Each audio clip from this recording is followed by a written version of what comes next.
الحمدللہ رب العالمین والصلاة والسلام علی سید الانبیاء والمرسلین اما بعد فاعوذ باللہ من الشیطان الرجیم بسم اللہ الرحمن الرحیم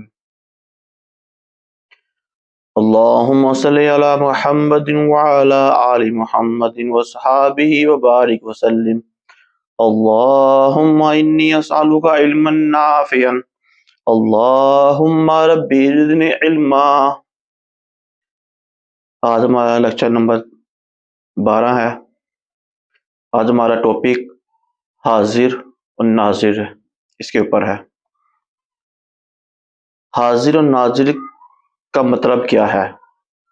حاضر کے لغوی معنی موجود جو سامنے ہو، اور ناظر کے معنی ہے دیکھنے والا۔ چنانچہ جہاں تک ہماری نظر کام کرے وہاں تک ہم ناظر ہیں، اور جو جگہ ہماری پہنچ میں ہو وہاں تک ہم حاضر ہیں، مگر جہاں ہم موجود ہیں یہ موجود ہے، یہ حاضر والی بات ہوگی۔ اور ناظر کیا؟ جہاں تک ہماری نظر جائے۔ مثلا آسمان تک نظر کام کرتی ہے، وہاں تک ہم ناظر ہیں۔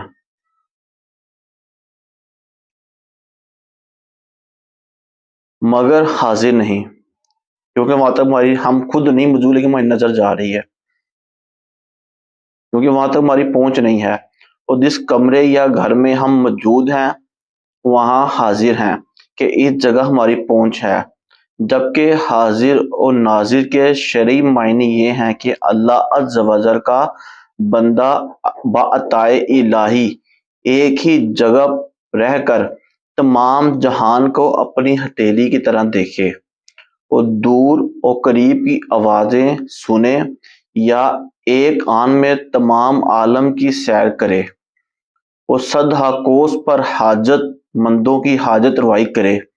یہ رفتار خواہ صرف روحانی ہو یا جسم مصالی کے ساتھ، قبر میں مدفون جسم سے ہو یا کسی دوسری جگہ موجود جسم سے، اللہ تعالیٰ کو حاضر و ناظر نہیں کہنا چاہیے، کیونکہ اللہ عز و جل جگہ اور مکان سے پاک ہے۔ حکیم الامت مفتی احمد یار خان نعیمی علیہ رحمۃ اللہ القوی فرماتے ہیں، ہر جگہ میں حاضر و ناظر ہونا خدا کی صفت ہرگز نہیں، خدائے تعالیٰ جگہ اور مکان سے پاک ہے۔ اب حضور پاک صلی اللہ علیہ وآلہ وسلم کے بارے میں حاضر ناظر کیا ہے، کیا اس کے بارے میں کیا ہمارا کنسیپٹ عقیدہ ہونا چاہیے؟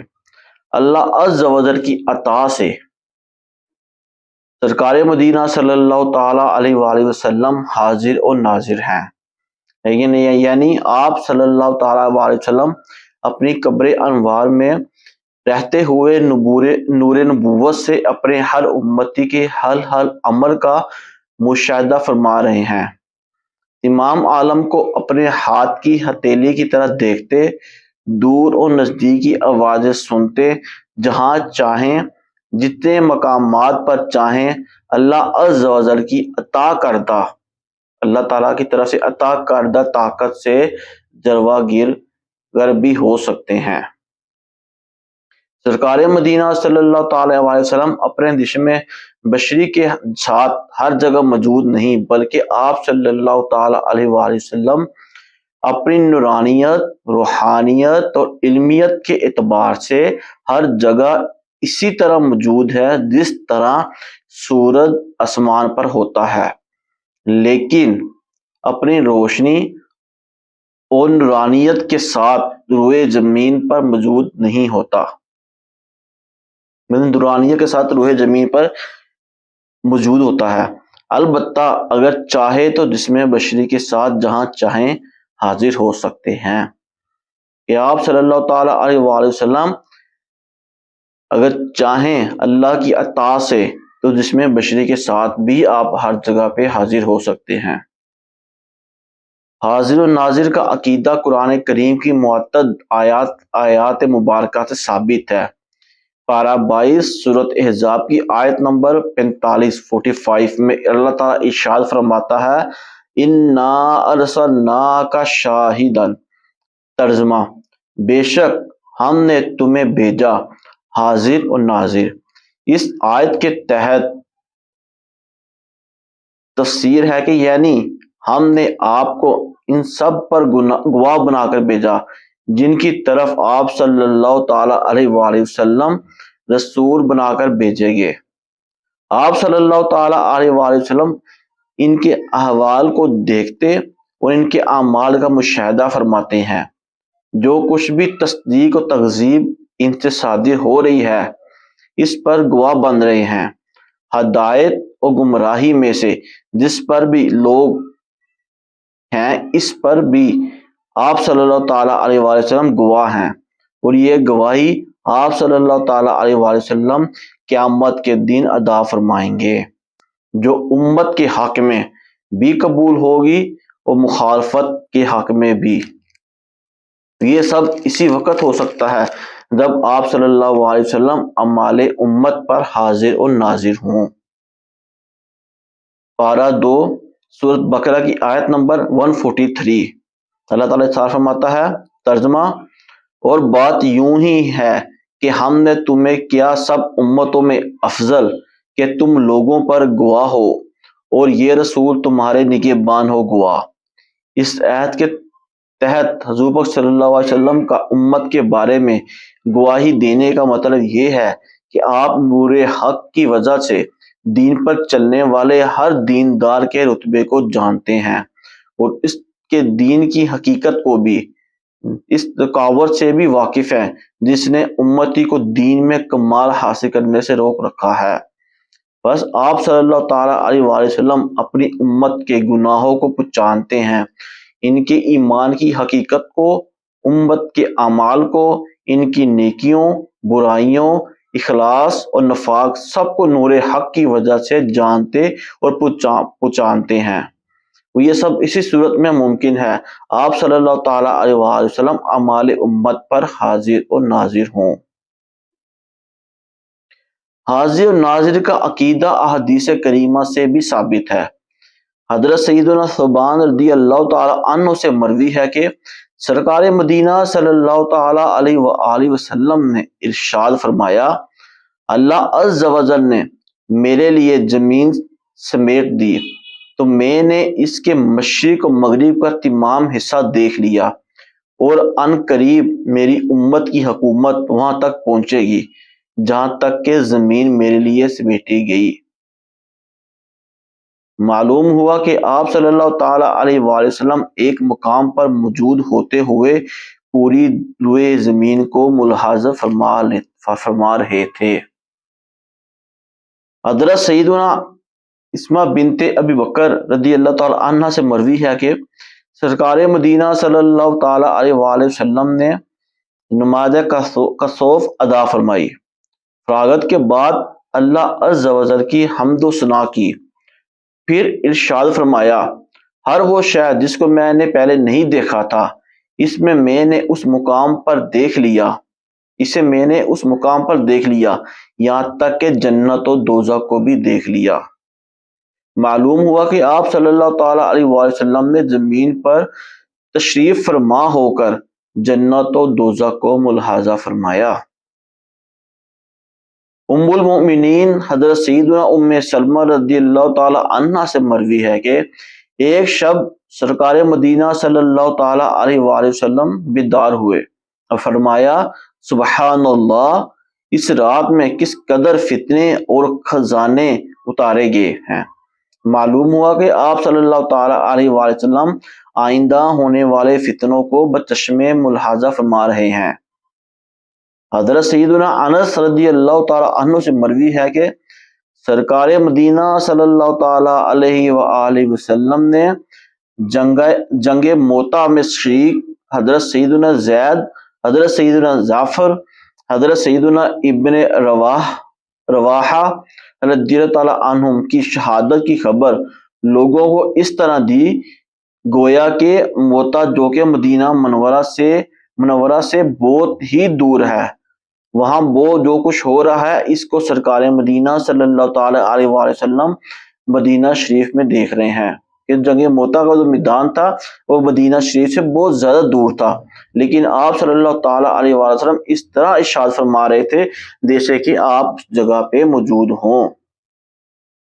ام المومنین حضرت سیدنا میمونہ رضی اللہ تعالی عنہ روایت کرتی ہیں کہ سرکار مدینہ صلی اللہ تعالی علیہ وآلہ وسلم ایک رات میرے پاس تشریف فرما تھے کہ آپ حسب معمول نماز تہجد کے لیے اٹھے اور وضو کرنے کی جگہ تشریف لے گئے۔ میں نے سنا کہ آپ صلی اللہ تعالی علیہ وآلہ وسلم نے 3 مرتبہ فرمایا کہ میں تیرے پاس پہنچا اور تو مدد کیا گیا۔ جب سرکار مدینہ صلی اللہ علیہ وسلم وضو کر کے باہر تشریف لائے تو میں نے عرض کی، یا رسول اللہ صلی اللہ تعالی علیہ وآلہ وسلم، میں نے سنا ہے کہ آپ صلی اللہ تعالی علیہ وآلہ وسلم نے 3 مرتبہ لبیک اور 3 مرتبہ نصرت فرمایا،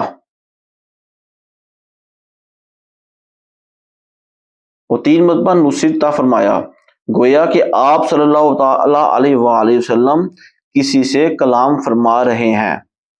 کیا آپ صلی اللہ علیہ وسلم کے پاس کوئی تھا؟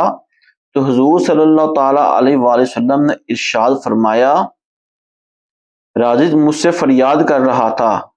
حضرت سیدنا راجد رضی اللہ تعالی عنہ مکہ مکرمہ میں اور حضور صلی اللہ علیہ وسلم مدینہ منورہ میں تھے۔ یہ صحابی تھے، یہ مدینہ مکہ میں تھے اور آپ صلی اللہ علیہ وسلم مدینہ میں تھے، تو وہ وہاں سوال کر رہا تھا، حضور پاک صلی اللہ علیہ وسلم یہاں سے ان کو جواب ارشاد فرما رہے تھے۔ نورانیت اور بشریت ایک دوسرے کی ضد نہیں ہے۔ حضرت سیدنا جبریل علیہ السلام نوری مخلوق ہونے کے باوجود حضرت سیدنا مریم رضی اللہ تعالی عنہ کے سامنے انسانی شکل میں جلوہ گر ہوئے تھے۔ اللہ تعالیٰ نے ارشاد فرمایا، پارہ 16 سورۃ مریم، تو اس کی طرف ہم نے اپنا روحانی بھیجا، وہ اس کے سامنے ایک تندرست آدمی کے روپ میں ظاہر ہوا۔ نور و بشر ہونے کے اعتبار سے سرکار مدینہ صلی اللہ تعالی علیہ وآلہ وسلم کے متعلق ہمارا عقیدہ یہ ہے کہ ہمارے مدنی آقا صلی اللہ تعالی علیہ وآلہ وسلم نور بھی ہیں اور بشر بھی، یعنی حقیقت کے اعتبار سے نور اور صورت کے اعتبار سے بے مثل بشر ہیں۔ سرکار مدینہ صلی اللہ علیہ وسلم کا نور ہونا قرآن پاک سے ثابت ہے۔ پارہ 6 سورۃ مائدہ کی آیت نمبر 15 میں اللہ تعالیٰ ارشاد فرماتا ہے، بے شک تمہارے پاس اللہ کی طرف سے ایک نور آیا اور روشن کتاب، یعنی نور عظیم، اور وہ نوروں کا نور نبی صلی اللہ تعالی علیہ وآلہ وسلم ہے۔ اور فتویٰ رضویہ میں شریف میں ہے کہ علماء فرماتے ہیں یہاں نور سے مراد محمد صلی اللہ تعالی علیہ وآلہ وسلم ہے۔ سرکار مدینہ صلی اللہ تعالی علیہ وآلہ وسلم نے اپنے نور ہونے کا ذکر خود بھی فرمایا ہے۔ چنانچہ حضرت سیدنا جابر بن عبداللہ انصاری رضی اللہ تعالی عنہ فرماتے ہیں کہ میں نے عرض کی، یا رسول اللہ صلی اللہ تعالی علیہ وآلہ وسلم، میرے ماں باپ آپ صلی اللہ تعالی علیہ وآلہ وسلم پر قربان، مجھے بتائیں کہ سب سے پہلے اللہ عز و جل نے کیا چیز بنائی؟ تو آپ صلی اللہ تعالی علیہ وآلہ وسلم نے ارشاد فرمایا، اے جابر، بے شک بالیقین اللہ عز و جل نے تمام مخلوقات سے پہلے تیرے نبی کا نور اپنے نور سے پیدا فرمایا۔ سرکار مدینہ صلی اللہ تعالی علیہ وآلہ وسلم کا بشریت کا مطلقاً انکار کفر ہے، بلکہ اس میں شک کرنا بھی کفر ہے، کیونکہ شفیع امت صلی اللہ تعالی علیہ وآلہ وسلم کی بشریت قرآن مجید کی نص سے قطعی ثابت ہے۔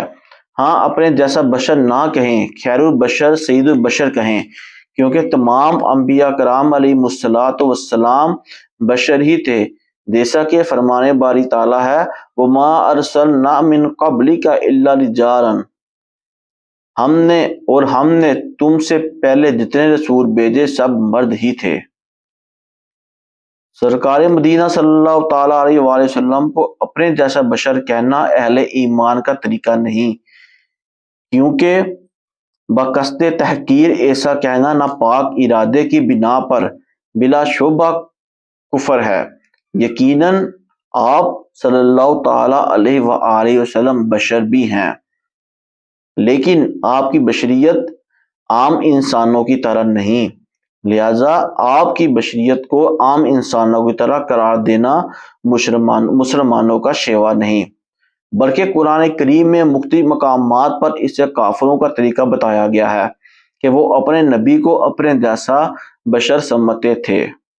اللہ تعالیٰ ارشاد فرماتا ہے پارہ 18 سورۃ المؤمنین میں، اور بے شک ہم نے نوح کو اس کی قوم کی طرف بھیجا تو اس نے کہا اے میری قوم اللہ کو پوجو،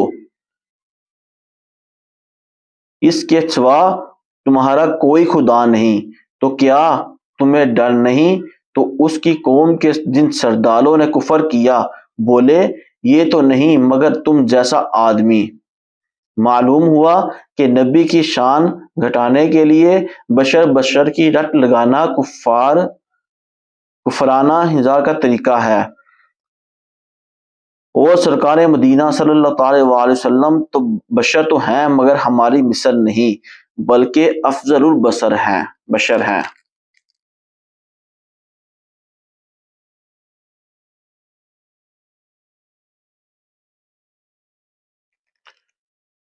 یہ حاضر و ناظر کے بارے میں کافی لوگ باتیں کرتے ہیں، تو یہ ہم نے قرآن پاک اور احادیث کی روشنی میں اس کی تشریح سمجھی۔ امید ہے کہ آپ سب کو یہ بات سمجھ آئی ہوگی۔ اس بات کو آپ لیکچر کو ایک دفعہ سن کر نہ چھوڑ دیا کریں، اس کو 2-3 دفعہ ریپیٹ کیا کریں، سنا کریں، ہو سکے تو بلکہ ضرور اپنے ڈائریوں میں اس لیکچر کو نوٹ کیا کریں۔ یہ پوری ایک اپنی اسلام کے بنیادی عقائد کے اوپر ایک آپ ڈائری تحریر کریں جو آپ کے اور آپ کے آنے والی نسلوں کے کام آئے گی۔ کلاس کا جو ڈیوریشن تھا وہ آدھے گھنٹے کا تھا، لیکن لیکچر تمہارا ہوتا ہے 15 سے 20 منٹ کا ہوتا ہے۔ وہ کیوں ہوتا ہے کہ آپ اس کو ریوائنڈ دوبارہ مطالعہ سن سکیں، دوبارہ اس کو اسٹڈی کر سکیں، اس کے اوپر غور و فکر کریں اور اس کو آپ نوٹ کریں، یہ آپ کے ذہنوں میں محفوظ ہو جائے کہ آپ کل کو کسی اور کو بیان کر سکیں تو آپ کو کوئی شرمندگی محسوس نہ ہو۔ کوئی آپ سے آپ کے عقیدے کے بارے میں پوچھے، کسی بھی بارے میں پوچھے تو آپ اس کو آرام سے جواب دے سکیں۔ اللہ تعالیٰ آپ کو اور مجھ کو صحیح طریقے سے علم دین سیکھنے کی اور عقیدے پر رہنے کی توفیق عطا فرمائے، اور اس پیغام کو، اس صدقہ جاریہ کو دوسروں تک پہنچانے کی، شیئر کرنے کی توفیق عطا فرمائے، اور ہمارے جو بھی صغیرہ کے بنا گناہ ہیں ان کو معاف فرمائے اور بے حساب مغفرت فرمائے۔ آمین۔ السلام علیکم ورحمۃ اللہ وبرکاتہ۔